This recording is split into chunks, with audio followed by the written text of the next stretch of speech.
નમસ્કાર દર્શક મિત્રો, ગુજરાતી 7 ન્યૂઝમાં આપનું હાર્દિક સ્વાગત છે। હું છું રિદ્ધિ પુરોહિત અને હવે જોઈશું આજના મુખ્ય સમાચાર।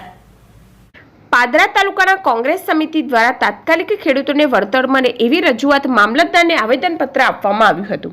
સમગ્ર વડોદરા જિલ્લા તેમજ તાલુકામાં ભારેથી અતિભારે વરસાદના કારણે પાદરા તાલુકાના છેવાડાના ગામોમાં ઢાઢર નદીના પાણી ફરી વળતા અનેક ગામોમાં પાણી જ પાણી ભરાઈ ગયા હતા।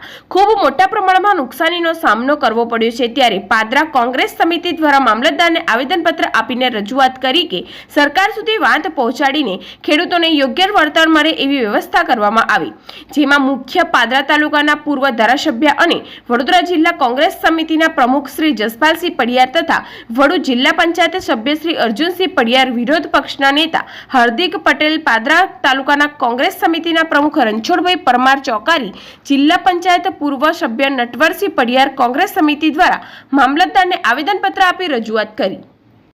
ખાસ કરીને પાદરા તાલુકામાં 12 ઇંચ કરતાં વધુ વરસાદ થવા પામ્યો છે। સાથે વડોદરા શહેર અને જિલ્લામાં પણ અતિ ભારે વરસાદ થવાના કારણે વિશ્વામિત્રીમાં જે પાણી છોડવામાં આવ્યું, આજવાનું પાણી આવ્યું, દેવડેમનું પાણી આવ્યું અને એના કારણે ઢાઢર નદીમાં જે પાણી આવ્યું એના કારણે ઢાઢર કિનારા સહિત પાદરા તાલુકામાં સમસ્ત ગામોમાં જે રીતે ખેડૂતોનો પાકને ખૂબ મોટા પાયે નુકસાન થવા પામ્યું છે। ઢાઢર કિનારાના ગામોમાં તો સંપૂર્ણપણે પાક નષ્ટ થવા પામ્યો છે। સાથે જે કેશ ટોલની વાત કરવામાં આવી છે, સરકારશ્રી દ્વારા જે નક્કી કરવામાં આવ્યું છે ડિઝાસ્ટર મેનેજમેન્ટ, એવી 100 રૂપિયા આપવાની જે વાત કરી છે, 100 રૂપિયા કેવી રીતે ચલાવી લેવામાં આવે?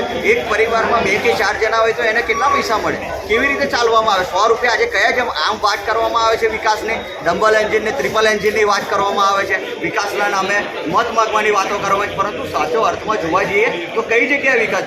જ્યારે મધ્યમ અને સામાન્ય વર્ગના માણસોને આજે 4-4, 5-5 દિવસ સુધી પાણીમાં અને વલખા મારવા પડે છે, એને ભોજન માટે વલખા મારવા પડે, એવી પરિસ્થિતિમાં જ્યારે સહાયની વાત કરવામાં આવે તો એને 100 રૂપિયા આપવાની વાત કરવામાં આવે છે। એ 100 રૂપિયા કોઈ સંજોગોમાં ચલવી લેવામાં નહીં આવે। આજે અમે રજૂઆત કરી છે કે 100 રૂપિયા એ એટલું જ મજાક સમાન છે સામાન્ય અને ગરીબ માણસોના, એમાં કમસે કમ 500 રૂપિયા 400 રૂપિયા આપવા પડે તો એને બરાબર વ્યવસ્થિત વળતર આપે એવું કહેવાય।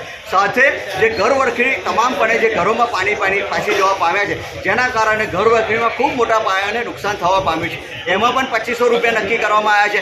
શું હું આજે જનતાને પૂછવા માગું છું, 2500 રૂપિયામાં કેટલા દિવસ ચાલે એવા છે? 4 દિવસ પણ આજની મોંઘવારીના યુગમાં 2500 રૂપિયા ના ચાલે। એટલે અમે રજૂઆત કરી છે કે ઓછામાં ઓછા 15,000 થી 20,000 રૂપિયા ઘર વખરીના એમને સહાય કરવામાં આવે એવી આજે એક માગણી કરવામાં આવી છે। આ બિલકુલ ચલાવી નહીં શકાય। આગામી હજુ પણ જો સુધારો કરવામાં નહીં આવે તો વિરોધ પક્ષના નેતા શ્રી ગુજરાત વિધાનસભામાં પણ રજૂ કરવાના છે, સાથે અમે પણ આંદોલન કરીશું।